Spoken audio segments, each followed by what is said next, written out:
नमस्कार, स्वागत है आपका एबीपी गंगा में। मैं अवधेश। शाम के 4 बज गए हैं और आज एबीपी गंगा पर शुरू हो रहा है 4 का मोर्चा, जिसमें होगी हर बड़ी खबर की मोर्चाबंदी। इसमें हर मोर्चे पर होंगी 4 बड़ी खबरें और हर खबर की होगी चौतरफा पड़ताल। सीधे शब्दों में कहें तो 4 का मोर्चा में दिन भर की तमाम अहम खबरों को हम एक एक करके आपके सामने रखेंगे और फिर तफसील से बताएंगे खबर का हर एंगल। तो चलिए शुरू करते हैं शाम 4 बजे का सबसे खास न्यूज बुलेटिन 4 का मोर्चा।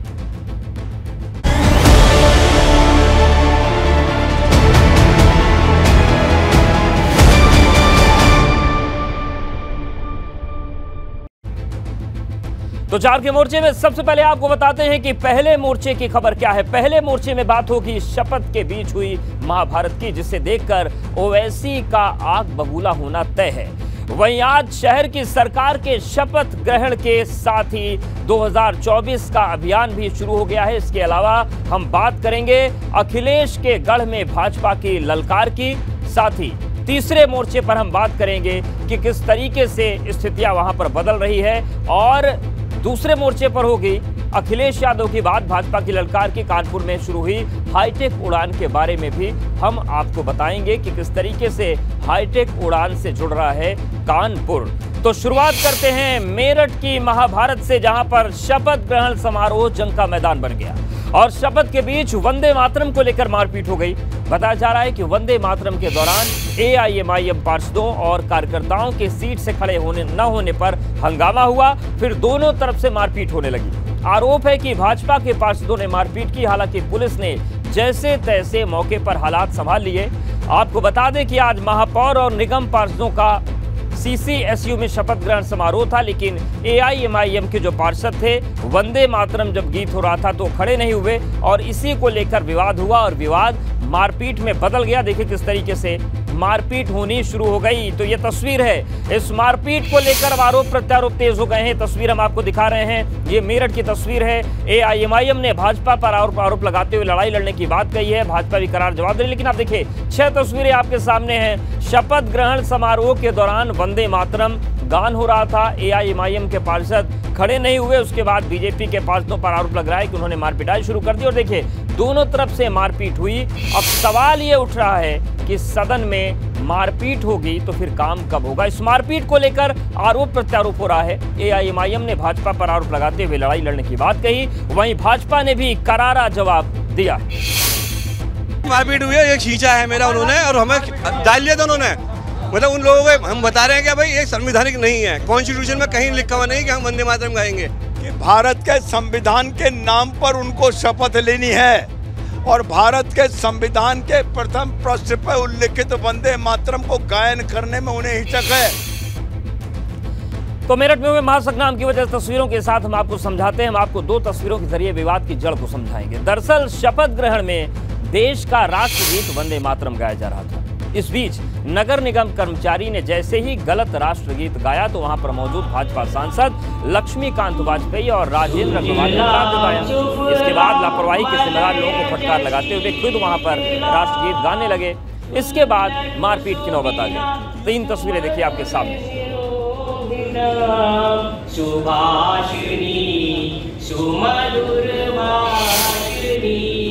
बाद नवनिर्वाचित मेयर्स के शपथ ग्रहण की। आज मेयर और निगम पार्षदों की शपथ ग्रहण है। लखनऊ, मेरठ, मथुरा, प्रयागराज, अयोध्या, गाजियाबाद, मुरादाबाद में महापौर ने शपथ ली। 3 तस्वीरें आपको दिखा रहे हैं। पहली तस्वीर लखनऊ की, राजधानी में मेयर सुषमा खरक्वाल ने पद एवं गोपनीयता की शपथ ली, साथ ही 110 पार्षदों ने शपथ ग्रहण किया।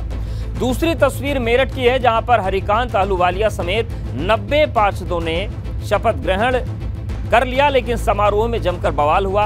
वंदे मातरम को लेकर भाजपा कार्यकर्ता और एआईएमआईएम के कार्यकर्ताओं में जमकर जूतों पैजार हो गई। वहीं तीसरी तस्वीर मथुरा की है, जहां पर विनोद अग्रवाल ने मेयर पद की शपथ ली है और 70 पार्षदों ने पद और गोपनीयता की शपथ ली है। बात करते हैं मैनपुरी की, जो सपा या फिर कहें कि अखिलेश यादव का गढ़ माना जाता है, लेकिन 2024 चुनाव के माहौल के बीच मैनपुरी में भाजपा ने बड़ी हुंकार भरी। यहाँ कद्दावर नेता स्वर्गीय माधवराव सिंधिया की मूर्ति का अनावरण किया गया। मैनपुरी के सिंधिया तिराहे पर पूरे सिंधिया परिवार की मौजूदगी में सीएम योगी ने प्रतिमा का अनावरण किया। इस दौरान केंद्रीय नागरिक उड्डयन और इस्पात मंत्री माधवराव सिंधिया के बेटे ज्योतिरादित्य सिंधिया के अलावा यूपी और मध्य प्रदेश के सैकड़ों मंत्री कार्यक्रम में शामिल हुए। आपको बता दें कि 30 सितंबर 2001 को मैनपुरी के भैंसरोली गांव में विमान हादसा हुआ था, जिसमें माधवराव सिंधिया समेत 8 लोगों की मौत हुई थी। अब इस कार्यक्रम को कहीं न कहीं 2024 का बिगुल माना जा रहा है।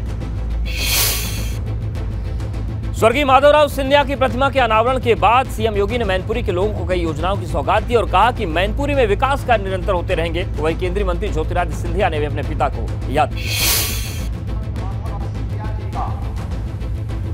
बहुत शानदार तरीके से, गौरवशाली तरीके से लिया जाता है। ये मेरा सौभाग्य है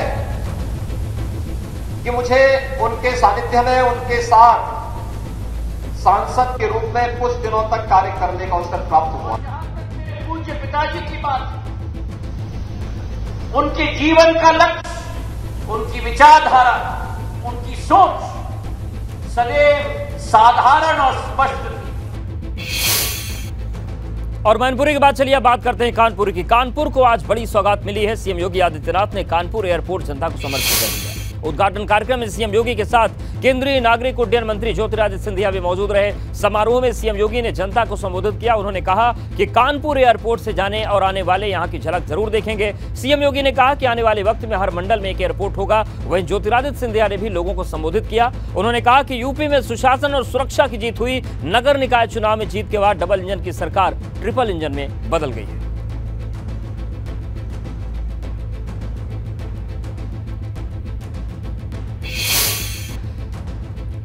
और 4 के मोर्चे में पहले मोर्चे की खबरें आपने देखी। दूसरे मोर्चे की खबरों से पहले देखिए 40 सेकंड में 4 अहम खबर। बहराइच में 2 नगर पालिका अध्यक्ष और 6 नगर पंचायत ने शपथ ली। मंत्री राकेश राठौर और संजय निषाद मौजूद रहे। जालौन में नगर पालिका अध्यक्ष प्रदीप गुप्ता और 25 सभासदों ने शपथ ली। केंद्रीय मंत्री भानु प्रताप और यूपी के मंत्री धर्मवीर रहे मौजूद। फतेहपुर नगर पालिका अध्यक्ष राजकुमार मौर्य और 34 सभासदों ने ली शपथ। सभा के तमाम दिग्गज मौजूद रहे। बाराबंकी के आदर्श नगर पंचायत से नवनिर्वाचित चेयरमैन ने तीसरी बार शपथ ली। नगर पंचायत के 10 सभासदों को दिलाई गई शपथ। अयोध्या से भाजपा सांसद लल्लू सिंह और मंत्री रतीश शर्मा मौजूद रहे। और चलिए अब 4 के मोर्चे में रुक करते हैं दूसरे मोर्चे का, जिसमें बात होगी 2024 के महासंग्राम की। आपको दिखाएंगे किस तरह से नई संसद के उद्घाटन के बाद अब नया विवाद खड़ा होने जा रहा है। वहीं 24 को लेकर किस तरीके से भाजपा ने तैयारी की है, ये भी आपको समझाएंगे। इसके अलावा भाजपा पर अखिलेश ने कौन से सियासी तीर छोड़े, ये भी दिखाएंगे। और आखिर में बात होगी भाजपा के महामंथन की। तो देखिए दूसरे मोर्चे की जो 7वीं खबर है वो हम आपको दिखा रहे हैं। अखिलेश के सियासी तीर की हम बात करेंगे। और इसके अलावा नई संसद में लगने वाले सेंगोल पर ही सियासत है, उसकी भी हम चर्चा करेंगे। भाजपा का बड़ा प्लान है, मंथन भी चल रहा है। मोदी सरकार की 9 सालों की उपलब्धियों को जन जन तक पहुंचाने के लिए भाजपा ने बड़ी तैयारी की है। यूपी में भाजपा महासंपर्क अभियान चलाने जा रही है। नई संसद के बाद सेंगोल को लेकर विरोधी दलों ने भाजपा के खिलाफ मोर्चा खोल दिया है। सपा अध्यक्ष अखिलेश यादव ने ट्वीट पर तंज कसा और लिखा कि इस प्रतीक की स्थापना का मतलब है कि भाजपा मान चुकी है कि अब सत्ता सौंपने का वक्त आ गया है। वहीं सपा के राष्ट्रीय महासचिव स्वामी प्रसाद मौर्य ने भी सेंगोल के जरिए सरकार पर हमला बोला है और तंज कसते हुए कहा है कि अब भाजपा लोकतंत्र से हटकर राजतंत्र के रास्ते पर जा रही है। सेंगोल राजदंड राजतंत्र का प्रतीक था। आज देश में लोकतंत्र है, लोकतंत्र में राजतंत्र के प्रतीक सेंगोल का क्या काम। सेंगोल के प्रति भाजपा सरकार की दीवानगी इस बात का प्रमाण है कि इसको लोकतंत्र में विश्वास नहीं है। इसीलिए भाजपा लोकतंत्र से हटकर राजतंत्र के रास्ते पर जा रही है, जो लोकतंत्र के लिए खतरे की घंटी है।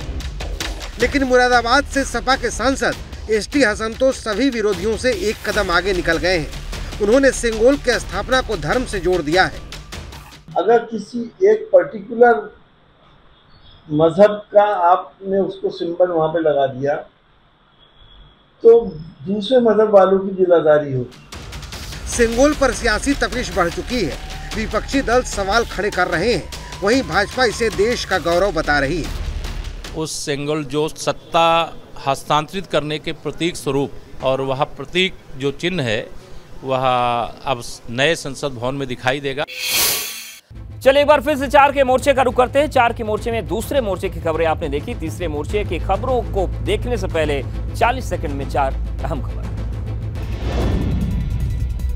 नए संसद भवन के उद्घाटन में केंद्रीय रक्षा मंत्री राजनाथ सिंह की विपक्ष से राजनीति न करने की अपील। बहिष्कार करने वाली पार्टियों से फैसले पर विचार करने को कहा। 28 मई को होगा नए संसद भवन का उद्घाटन।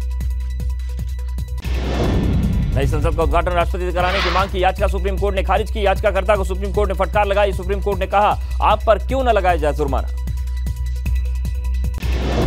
यूपी में भाजपा ने 27 मई को बुलाई सभी विधायकों की बैठक। लखनऊ में विधान परिषद की 2 सीटों पर हो रही उपचुनाव को लेकर मीटिंग। विधायकों को मीटिंग में दी जाएगी ट्रेनिंग। 29 मई को होगी दोनों सीटों पर वोटिंग।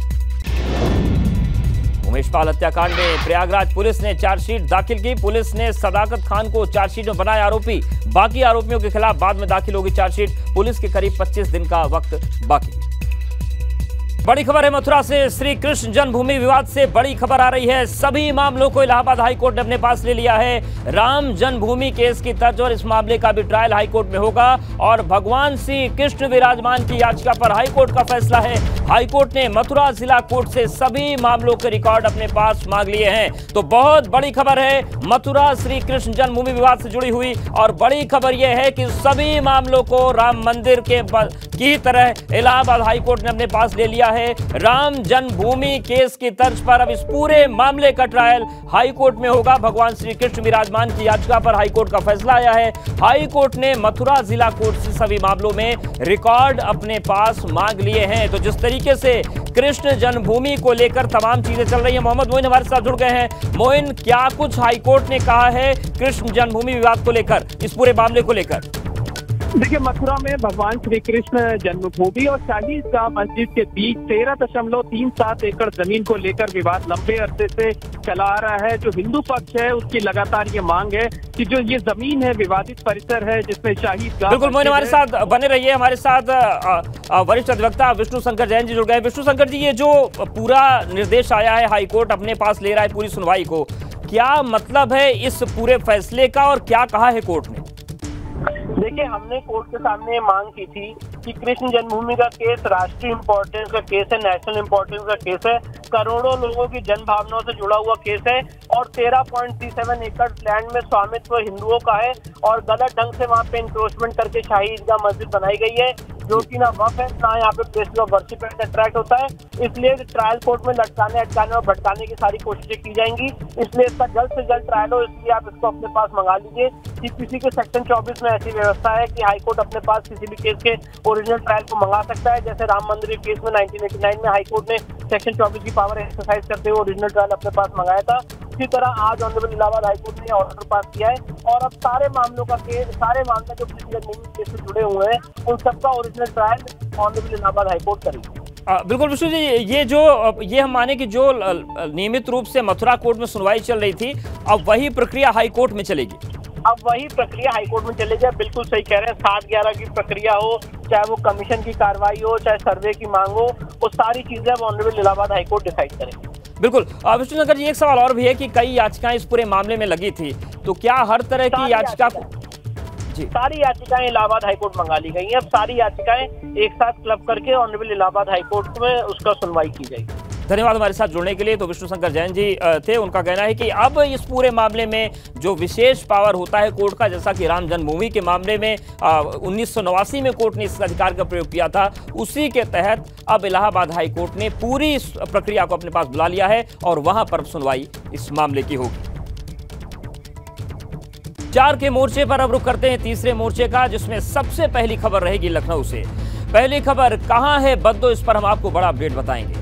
उसके बाद दूसरी जो खबर है इस मोर्चे की कि सीएम की सख्ती का असर, लाउड स्पीकर पर एक्शन, छुट्टी के लिए मुश्किल, सोशल मीडिया पर गुहार, ये हम आपको बताएंगे कि किस तरीके से ये खबर है। इसके अलावा हम आपको सोशल मीडिया पर 11वीं खबर जो है, इसके बाद 12वीं खबर जो है वो ये है कि पुलिस को बड़ी सफलता मिली है, अबू सलेम का भतीजा पकड़ लिया गया है। तो ये 12वीं खबर हम आपके सामने रखेंगे कि किस तरीके से एक बड़ी कामयाबी मिली है। पश्चिमी यूपी के माफिया डॉन बदन सिंह बद्दो पर योगी सरकार ने इनाम की राशि बढ़ा दी है।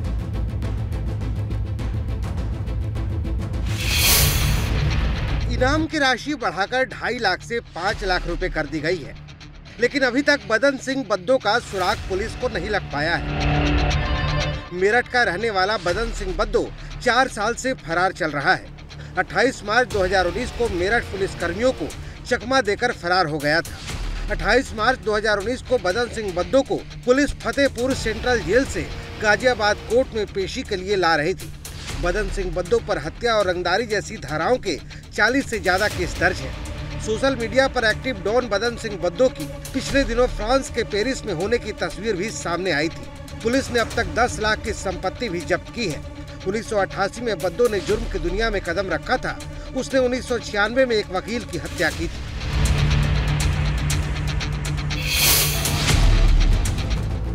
सीएम योगी आदित्यनाथ की हम बात करेंगे और इन सब के बीच आपको बता दें कि अबू सलेम का भतीजा मोहम्मद आरिफ गिरफ्तार कर लिया गया है। मुंबई में पुलिस ने उसे पकड़ा है। वहीं सीएम योगी आदित्यनाथ के आदेश के बाद लाउड स्पीकर पर भी एक्शन हो रहा है। लखनऊ के चौक इलाके में एक मस्जिद के ऊपर लगे लाउड स्पीकर हटाने के निर्देश जारी हो गए हैं। पुलिस अधिकारी के निर्देश पर मस्जिद समिति से जुड़े लोग स्पीकर हटवा रहे हैं। तो वहीं बुलंदशहर में भी कार्रवाई तेज है। लाउड स्पीकर लगाने वालों पर एफआईआर दर्ज की गई है। बुलंदशहर के पहासू थाने में धारा 188 और धारा 269 के तहत एफआईआर दर्ज की गई। प्रतापगढ़ में भी एक्शन चल रहा है। लाउड स्पीकर के खिलाफ अभियान 31 मई तक चलेगा और अब तक 145 लाउड स्पीकर को उतारा गया। लाउड स्पीकर पर एक्शन की 3 तस्वीरें आप देख रहे हैं। पहली लखनऊ, दूसरी बुलंदशहर और तीसरी प्रतापगढ़ की।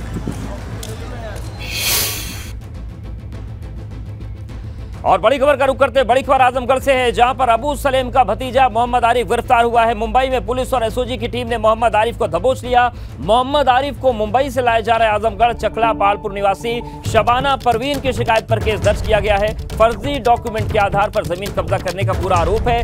मोहम्मद आरिफ पर रंगदारी मांगने का भी आरोप लगा है। मोहम्मद आरिफ के बेटे अब्दुल हाकिल पर केस दर्ज हुआ है। माफिया डॉन अबू सलेम का भतीजा है मोहम्मद आरिफ। तो बड़ी कार्रवाई हुई है और ये जो बड़ी खबर है आजमगढ़ से है, जहां पर अबू सलेम का भतीजा मोहम्मद आरिफ गिरफ्तार किया गया है। मुंबई में पुलिस को कामयाबी मिली। मुंबई में पुलिस और एसओजी की टीम ने मोहम्मद आरिफ को दबोच लिया। मोहम्मद आरिफ को मुंबई से अब आजमगढ़ लाया जा रहा है। चकला पहाड़पुर निवासी शबाना परवीन की शिकायत पर केस दर्ज हुआ था।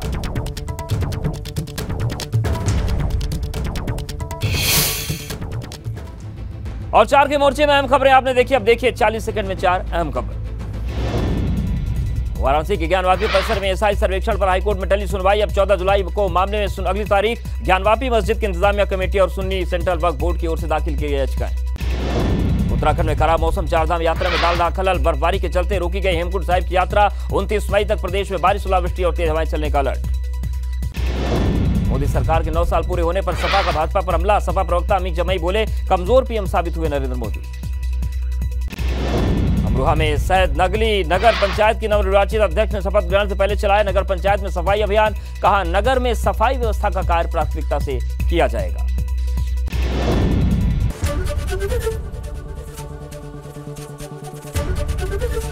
एबीपी गंगा, खबर आपकी, जुबान आपकी।